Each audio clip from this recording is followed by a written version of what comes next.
নমস্কার, খোলা জানালার একটি নতুন পর্বে আপনাদের স্বাগত। আশা করি সবাই ভালো আছেন। আজ জন্মাষ্টমী, তারই বিশেষ পুজোর আয়োজন আজকে বাড়িতে। আর দেখুন, আজকে সকালবেলা একদম ঝলমলে রোদ উঠেছে, আকাশে মেঘের লেশ মাত্র নেই। এখন সকাল 7টার মতো বাজে, এবার পুজোর কাজ শুরু করব। আজকে গ্যাস ওভেনটা নিয়ে আসা হয়েছে আমার মায়ের কাছ থেকে, তাতে ভোগের রান্নার আয়োজন করব। আর চলুন আগে সিংহাসনের বাকি ঠাকুরদের পরিষ্কার করে সিংহাসনটাকে একটু সাজিয়ে নেব, তারপর বাকি কাজে হাত দেব।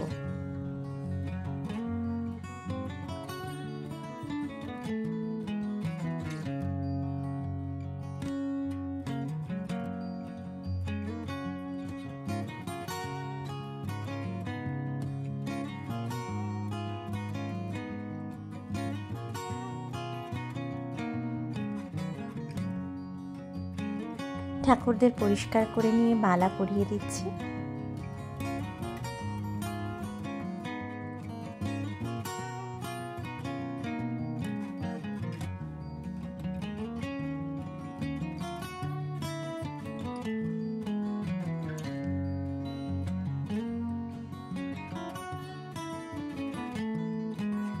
আর এবার সিংহাসনটাকে অল্প করে একটুখানি সাজিয়ে নেব ফুলের মালা দিয়েই। এই যে হয়ে গিয়েছে। আর এখানে শুরু হয়েছে রান্নার কাজ। এই যে একজন বসে গিয়েছে তালটাকে প্রসেস করতে। আর আমি আজকে বানাবো একটি মিষ্টি, সেই জন্য বেসনটাকে শুকনো খোলায় একটু ভেজে নিচ্ছি, আর তার সাথে দুধটাও জাল দিতে বসিয়েছি। বেসনটা একটু ভাজা হয়ে গেলে তাতে মেশালাম ঘি। এবার বেশ কিছুটা নাড়াচাড়া করতে হবে।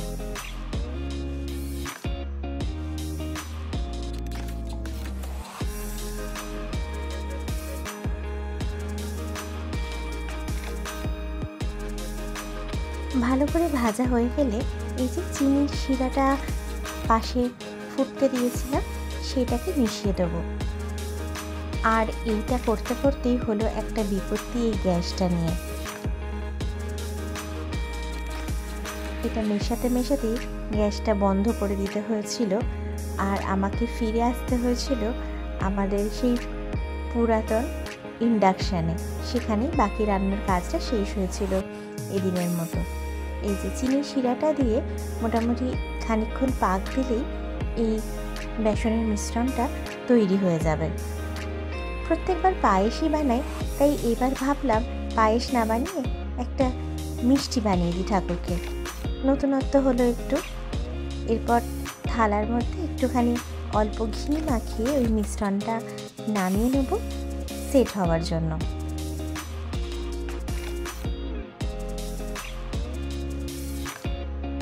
খুবই গরম ছিল, তাই হাতে করে করে একটু সেট করে নিচ্ছি।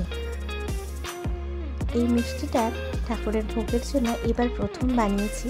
এটা দিয়ে লাড্ডুও বানানো যেত, সেটাই মনে হচ্ছে বেসনের লাড্ডু।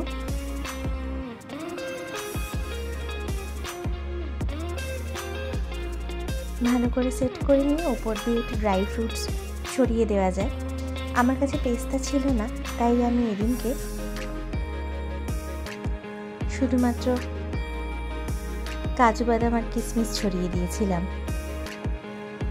যে কোনো ড্রাই ফ্রুটসই ছড়িয়ে দিলে ভালোই লাগবে। আর তারপর এই মিষ্টিটা সেট হওয়ার জন্য বেশ কিছুক্ষণ রেখে দিলাম।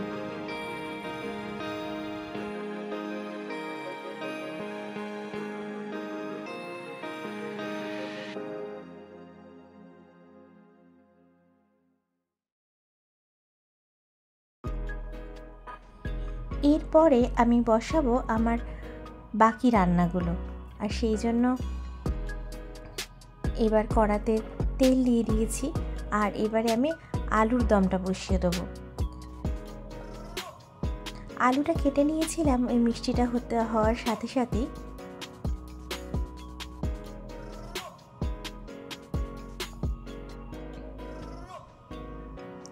আলুর দমটা নামিয়ে এবার বসাবো আমি তালের ক্ষীর। তালের পাল্পটা তো বার করা হয়ে গিয়েছিল, আর ওই যে দুধটা জাল দেওয়া ছিল সেটা কিছুক্ষণ সেটা থেকে কিছুটা নামিয়ে রেখেছি, যেটা দিয়ে মালপোয়া বানানো হবে, আর বাকিটা দেওয়া হয়েছে তালের ক্ষীর বানাবার জন্য। আর এই যে দুধটা একটু ঘন হয়ে এলে তাতে মেশালাম নারকেল কোড়া, আর একদম নামাবার একটু আগে আমি এতে মেশাবো চিনি।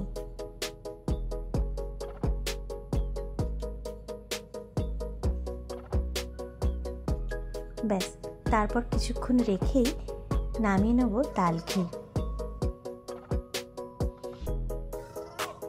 উপর দিয়ে একটু গার্নিশ করে নেব।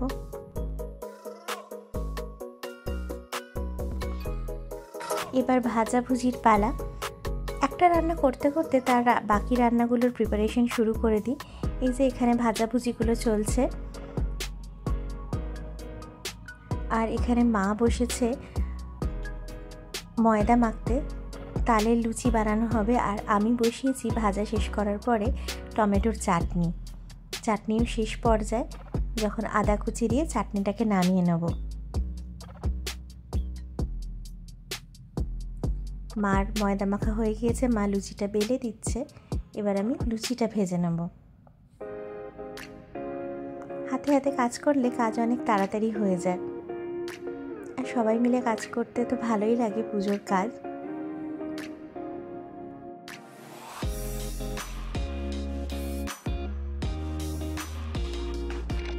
আমি লুচি ভাজতে ভাজতে আমার শাশুড়ি মা বসেছে তালের বড়ার প্রিপারেশন করতে। এই ডিপার্টমেন্টটা ওনারই ডিপার্টমেন্ট, কারণ উনি এটা খুবই ভালো বানান। আর এখানে আমার ছেলে এসেছে এবার। আজ যার পুজো, যার জন্যই এত আয়োজন, তাকে রেডি করতে।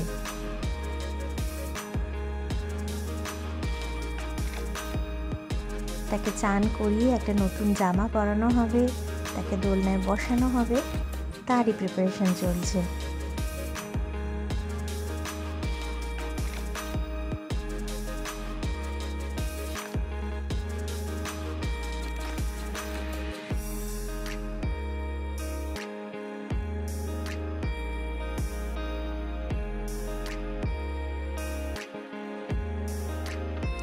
জন্মাষ্টমীতে বাড়িতে থাকলে গোপালকে সুন্দর করে রেডি করে নতুন জামা পরাবার দায়িত্বটা এখনও অবধি আমাদের বাড়ির ছোট সদস্যেরই থাকে। যদিও এবার ওর সামনেই পরীক্ষা, তবুও এইটুকু সময়ের জন্যই ও এসেছিল ঠাকুরের পুজোর সময়।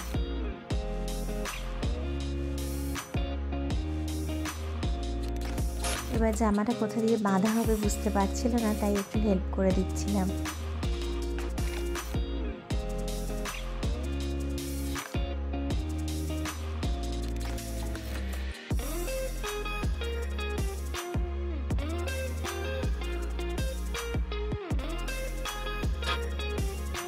এই জামাটি আমি বড়বাজার থেকে কিনে এনেছিলাম। আর এখন গোপালকে সিংহাসনে বসিয়ে রাখা হবে। বাকি সব ভোগ রান্না হয়ে যাওয়ার পরে দোলনাকে বসানো হবে। এই দোলনাটিও যেদিন বড়বাজার গিয়েছিলাম সেই দিনকে কিনে এনেছিলাম। এই যে গোপাল রেডি হয়ে এখন পাগড়ি মাথায় বসে পড়লো সিংহাসনে। এখানে তালের বড়াও মোটামুটি রেডি হয়ে এসছে। আমাদের ভোগ রান্নার প্রিপারেশনও মোটামুটি শেষের দিকে। এখানে মা ভাজতে বসেছিল মালপোয়া।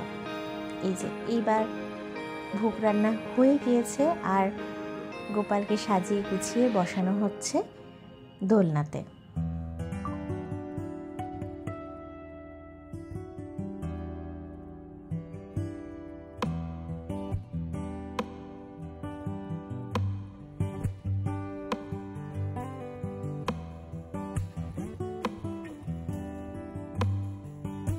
গোপাল সুন্দর করে সাজুগুজু করে ফুল দিয়ে সাজানো দোলনায় বসে গিয়েছে।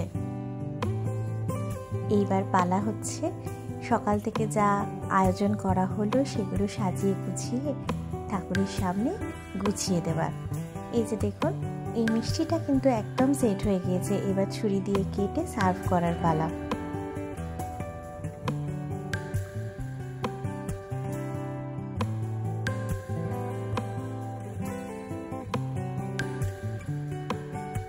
থালাতে গুছিয়ে দিচ্ছে এক এক করে 5 রকম ভাজা, আলুর দম,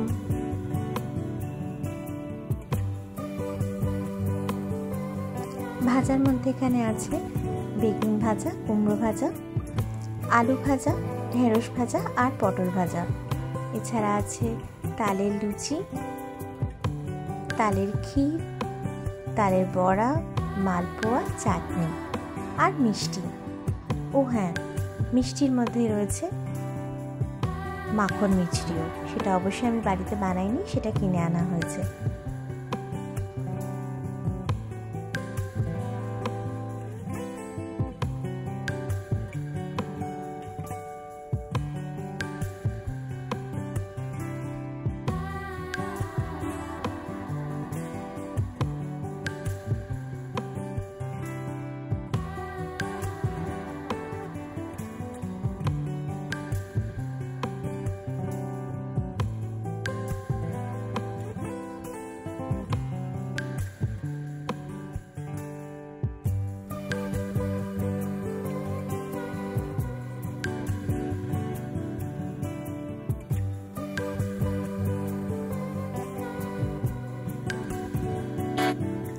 সুন্দর থালাতে করে এবার মিষ্টিগুলো সাজিয়ে দেব। এই থালাগুলো আপনারা যদি মনে রাখেন বড় বাজার থেকে কিনে নিয়ে এসেছিলাম।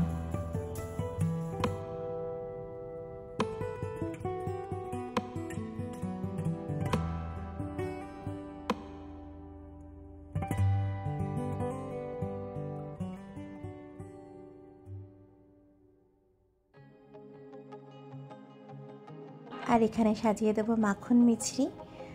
হয়ে এসছে আমার মোটামুটি ভোগ সাজিয়ে দেবার পালা। আর এখানে আমি একটা প্লেটের মধ্যে সাজিয়ে দেব কিছু স্ন্যাক্স আইটেম। সব কিছু সাজিয়ে দেবার পর যখন পুজো করতে বসেছিলাম সেই সময় আর ভিডিওটা করা হয়নি, তখন ভিডিও অন করতে ভুলেই গিয়েছিলাম। আর এই যে দেখুন সেই গোপালের খেলনাগুলো যেগুলো কিনে আনা হয়েছিল সেগুলো সাজিয়ে দিলাম। আর যখন ছেলে পুজো করতে বসেছিল তখন ও গোপালের কাছে এই জিনিসগুলো সাজিয়ে দিয়েছিল। ও গোপালের ওয়াটার বটল আর সানগ্লাসটা তো চোখেই পরিয়ে দেওয়া হয়েছিল। এখানে আছে এই চরকি আর ফুলঝুরিগুলো দিওয়ালির সময় বার করে দেবো। এখানে cricket bat, ludo, carrom board এগুলো দিয়েছিলাম। এই যে এটা ক্রিকেট ব্যাটের সেটটা। এছাড়া আছে ঝুমঝুমি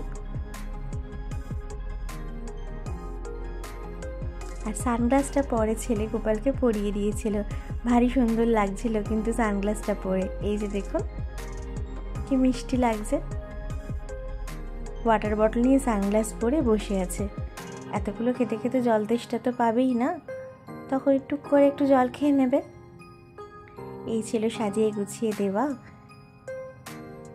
আর সন্ধেবেলা গোপালকে প্রসাদে দিয়েছিলাম একটু রেডি টু ইট পাস্তা। একটু মুখ পরিবর্তনও হলো, তার সাথে একটু মিষ্টি। এই ছিল আমাদের পুজোর আয়োজন জন্মাষ্টমী। ঠাকুরকে নিজের মন থেকে যেটুকু পারা যায় সেটুকুই করে দিয়েছিলাম। আপনারা জানাবেন আমাদের এই জন্মাষ্টমীর আয়োজন আপনাদের কেমন লাগলো, আপনারা কিভাবে পালন করেন জন্মাষ্টমী। ভালো লাগলে অবশ্যই কমেন্ট করবেন, লাইক করবেন আর সাবস্ক্রাইব করবেন আমার চ্যানেল।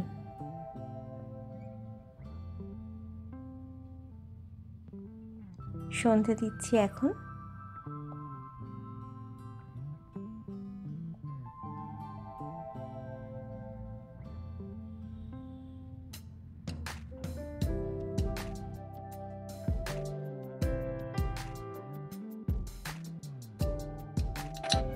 আর সকালবেলা ধুনোটি ধরাতেও ভুলে গিয়েছিলাম, তাই সেটিও এখন ঠাকুরকে দেখিয়ে দিলাম। আজ আসি তাহলে, সকলে ভালো থাকবেন। গোপাল সবাইকে খুব ভালো রাখুন। দেখা হবে আবার পরবর্তী পর্বে।